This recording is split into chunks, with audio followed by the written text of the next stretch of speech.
Kitob.uz taqdim etadi.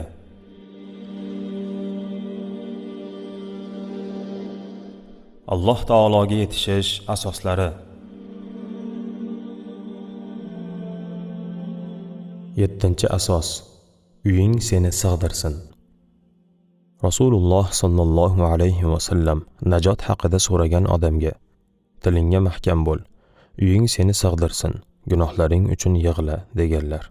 Termiziy rivoyati. Abdulloh ibn Abbos roziyallohu anhuma: eng ziyon ko'ruvchi kishi o'zini unutib odamlar bilan mashg'ul bo'lib qolgan kishidir.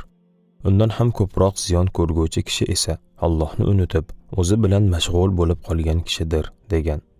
Salafi solihlardan biri shunday degan: bandaning o'ziga foydasiz narsa bilan mashg'ul bo'lishi Alloh undan yuz o'girganining alomatidir. Salafi solihlardan yana biri: odamlar haqida ko'p gapirish kasodga uchragan odamning alomatidir degan.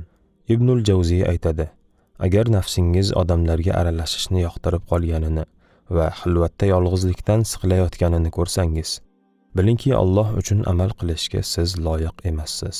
Ibn Qudoma aytadi: agar odamlar sizni yoqtirib qolganini ko'rsangiz, bilingki ular sizni Alloh satr qilgan holida yoqtirib qolishgan. Qo'yningiz chayonlarga to'la bo'lgani holda odamlardan pashshalarini haydamang.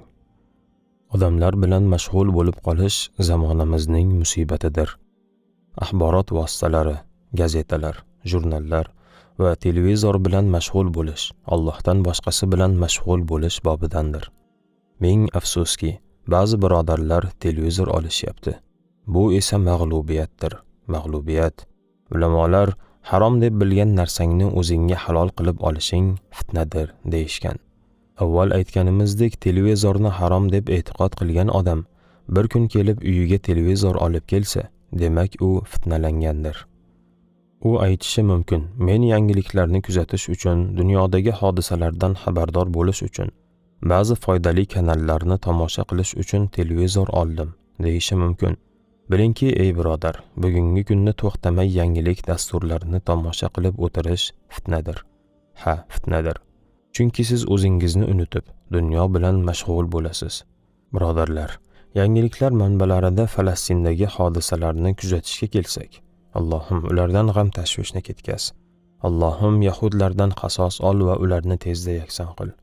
Falastindagi holatning bari boshqa yerlarda bo'layotgan hodisalarning 100 mingdan 1% ham to'g'ri kelmaydi. Lekin boshqa yerdagi hodisalarni sizning nigohingizdan yashirib qo'yishgan. Kuzatib borishingiz uchun birgina shu darchani ochib qo'yishgan xolos. Nima uchun? Buning siri nimada? Ularning qalblariga qarata o't ochishning sababi bor. Shunday ekan, uyg'oning, tuzoqqa tushib qolmang. Birodarlar, biz katta narsalarni, katta masalalarni kichraytirib ko'rsatish zamonidamiz. Sizlarni doim bezovda qiladigan muammo Falastin muammosidir. Bu muammo aslida juda katta bo'lib, uni kichraytirib Falastin miqyosiga keltirishdi. Keyin uni yanada kichraytirib Quddus miqyosiga yetkazishdi. Aslida muammo bundan kattaroqdir. Agar Isroil Falastinga o'z hukumati va chegarasiga ega davlat qurish imkonini bersa va musulmonlarni o'ldirishdan to'xtasa, bizdagi muammo tugaydimi? Yo'q. Ularda tugaydi, bizda esa tugamaydi. Hech qachon tugamaydi. Asl muammo yahudiylar masalasidir. Falastin masalasi emas. Allohim yahudlardan o'zing qasos ol. Dunyodagi axborot ana shunday ishlaydi. Shunday ekan yoshlar ekranlar oldida o'tirib, quvvatlarini zoye ketkazishlaridan nima foyda? Bugungi kunda televizor oldida o'tirib Falastinni qutqarishni istayotgan odamlarga qarasangiz, ularning aksariyati zaiflashib qolganini ko'rasiz. Biriga qarasangiz, Qur'on o'qishdan ko'ra yangiliklarni tinglash bilan ko'proq mashg'ul bo'ladi. Allohning zikri va duodan ko'ra ko'proq yangiliklar haqida gapiradi. Bunday oldi qochdi behuda narsalarni tomosha qilish va ular bilan mashg'ul bo'lish musulmonlarni qutqarmaydi. Vaziyatni tushunish kerak. Biz tomoshabin bo'lish va odamlar bilan mashg'ul bo'lishni to'xtatishni istaymiz. Chunki bu zaif, xor va irodasiz kishining holatidir. Eng avvalo biz o'zimiz bilan mashg'ul bo'laylik. Nafsni isloh qilish orqali ummat ham isloh bo'ladi va g'alaba qozonadi. Shuning uchun ulamolar bu masala haqida fitna girdobdir deyishadi. Hozirgi kunda fitnalar girdobi degan ibora bor. Girdobni ko'rganmisiz? Fitna ham girdobga o'xshaydi. U aylanib bizga ham yetib kelishi mumkin. Hatto shunday bo'lishi mumkinki, ertaga dushmanlar uyingiz oldiga kelishi ham ehtimoldan xoli emas. Ana o'sha paytda siz diningizda sobit turasizmi yoki diningizni sotasizmi? Rafiqangiz sobit turadimi yoki sizni sotadimi? Farzandlaringiz dinda sobit turadilarmi yoki yo'ldan ozib, ilmoniy bo'lib sarson sargardon bo'ladilarmi? Aytadigan gapimni tadabbur qiling va najot topishingizni istagan kishi bilan, ya'ni o'zingiz bilan xoli qoling. O'zingiz va ahli oilangiz bilan mashg'ul bo'ling. Alloh Qur'onda o'zingizni va oilangizni yoqilg'isi odamlar u toshdan bo'lgan do'zax o'tidan saqlang deb marhamat qilgan. Tahrim surasi 6-oyat. Ha, aslida o'zingiz bilan shug'ullanishingiz zarurdir. Alloh Qur'onda Alloh yo'lida jang qiling, zotan siz faqat o'zingiz uchun javobgarsiz degan.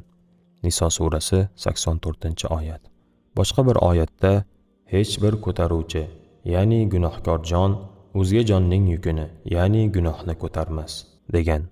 An'om surasi 164-oyat.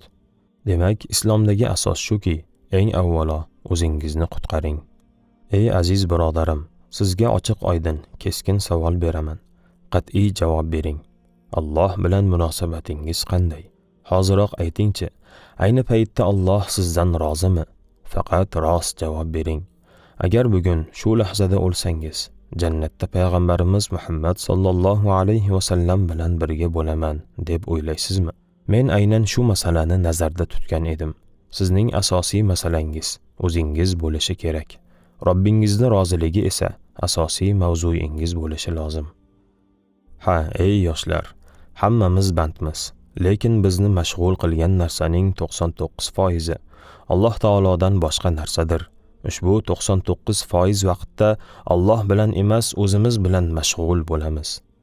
Hatto qolgan, ya'ni 1% oz qismida ham o'zimizni isloh qilishga bo'lgan harakatimiz Alloh uchun emas. Allohim bizni ixlos bilan rizqlantir, bizni muxlis bandalaringdan qilgin. Shuning uchun qilayotgan toat ibodatlaringiz, solih amallaringiz va ko'rinishi sizni aldab qo'ygan, aslida esa fitna bo'lgan xayrli ishlaringiz bilan aldanib qolmang. Alloh yo'lidagi birodarlar, Alloh uchun suygan birodarlarim, quyidagi qissa haqida fikr yuritib ko'ringlar. Bir sufiy kishi Allohga ibodat qilish uchun shahardan tashqariga chiqibdi. Sahroda qarasa, ko'zi ko'r, qanoti singan bir qarg'a yerda yotgan ekan. To'xtab mulohaza qilibdi. Subhanalloh, ko'zi ko'r, qanoti singan qarg'a sahroda yotibdi. U qayerdan yeb ichadi? Qanday kun kechiradi? Shunday deb qarab tursa, boshqa bir qarg'a kelibdi. Ko'zi ko'r qarg'a esa og'zini ochibdi. Boshqa qarg'a uni yedirib, ichirib, qornini to'yg'azibdi. Shunda boyagi sufiy kishi taajjublanib, Subhanalloh, Allohga qasamki, Alloh menga oyat alomat ko'rsatdi. Shundan keyin ham rizq uchun harakat qilishim kerakmi? Debdi va bir g'orga joylashib olib, o'sha yerda yashay boshlabdi. Bir olim bu haqida eshitib, uning qayerdaligini surishtiribdi. Odamlar u ibodat uchun g'orni boshpana qilib olgan deyishibdi. Olim uning huzuriga borib, bunday qilishingga nima sabab bo'ldi deb so'rabdi. Shunda sufiy kishi qarg'a voqeasini aytib beribdi. Olim esa unga, Subhanalloh, nega ko'r bo'lishga rozi bo'lding debdi. Subhanalloh, bu qissada qanchadan qancha foydalar bor. Bunday foydalardan biri quyidagi hadisning tasdig'idir. Rasululloh sallallohu alayhi va sallam mening so'zimni eshitib, yodlab olib, eshitganidek yetkazgan bandaning yuzini Alloh ko'rkam qilsin. Ehtimol yetkazilgan odam eshitgan odamdan yaxshiroq tushunishi mumkin deganlar. Imom Ahmad va Imom Ibn Moja rivoyati. Alloh taolo birinchi kishiga oyat alomat ko'rsatdi. Ikkinchi kishi esa bu haqida faqat eshitdi xolos. Lekin u mazkur oyat alomatdan birinchi kishidan ko'ra ko'proq foyda oldi. U birinchi kishidan afzalroq edi. Siz nima uchun afzalroq kishi bo'lmayapsiz? Nega ko'r qarg'a kabi bo'lishga rozilik bildiryapsiz? Nega ko'r qarg'ani taomlantirgan ko'zi ochiq qarg'a kabi bo'lmayapsiz? Nega xorlikka rozi bo'lyapsiz? Nega uyqu va dangasalikni afzal ko'ryapsiz? Ha, ummatning bugungi holati mana shundaydir. Bugun ummat yoshlari ko'rlikni afzal bilishyapti. Ular uxlashni, boshqalar esa ular uchun amal qilishni istashyapti. birov kelib ularning g'am tashvishlarini ko'tarishini, muammolarini hal qilib berishini kutishyapti. Ha, birodarlar, oramizdagi ko'pchilik doim haq huquqlarini talab qiladi-yu, lekin o'zining majburiyatlariga beparvo bo'ladi. Haqqingizni talab qilishdan avval zimmangizdagi majburiyatni bajaring. Shak shubhasiz eng birinchi majburiyatimiz o'zimizni isloh qilishimizdir.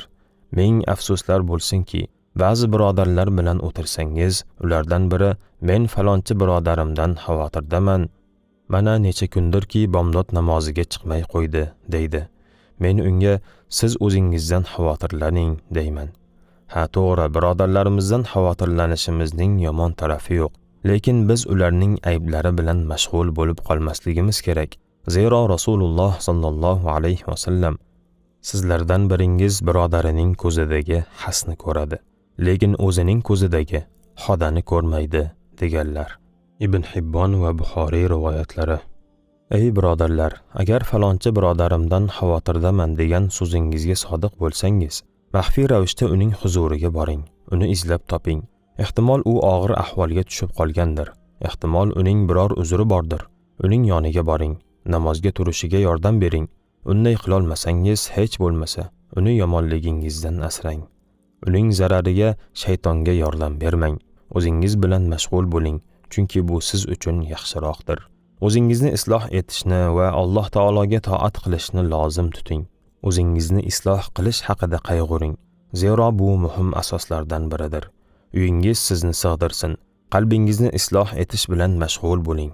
Shuningdek, namoz, Allohning zikri, Qur'onni hifz qilish, ilm olish, Allohga da'vat etish, farzandlaringiz va ahli oilangizni kitob va sunnatga muvofiq tarbiya qilish bilan mashg'ul bo'ling. Uyingiz sizni sig'dirsin. 8.